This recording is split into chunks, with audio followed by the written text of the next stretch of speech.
एक गांव में एक वृद्ध माता रहती थी और वह गाय की सेवा करती थी और उसी गाय के दूध को बेचकर वह अपने घर का खर्च चलाती थी।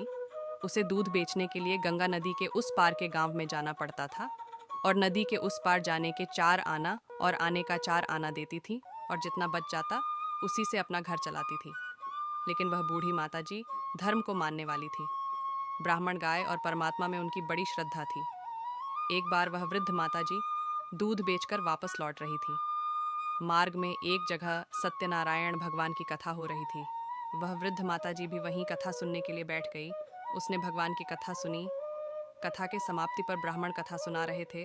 उन्होंने कहा कि जो भी प्राणी प्रेम पूर्वक सत्यनारायण भगवान की कथा श्रवण करता है वह सहज में ही भवसागर से पार हो जाता है। अब तो वह माताजी बड़ी प्रसन्न हो गई कि कथा सुनने से बहुत बड़ा लाभ हुआ।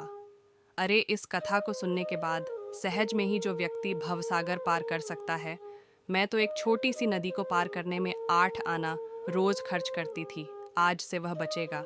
और वह माताजी पैदल ही उस नदी को पार कर दिया। उसमें वह डूबी नहीं, क्योंकि उसका हृदय सच्चा और उसे विश्वास था। कथा पर वह विश्वास के ही कारण जल पर पैदल चलकर नदी पार कर आने जाने लगी। एक दिन वृद्धा माताजी ने विचार किया कि आज मैं उन ब्राह्मण देवता को भोजन के लिए निमंत्रण कर दूं, जिनके कारण मेरे 8 आना रोज बचते हैं। और बूढ़ी माताजी ब्राह्मण देवता को अपने साथ लेकर आने लगी। जिस तरफ नाव लगी थी उस मार्ग की तरफ ना जाकर दूसरी तरफ जा रही थी।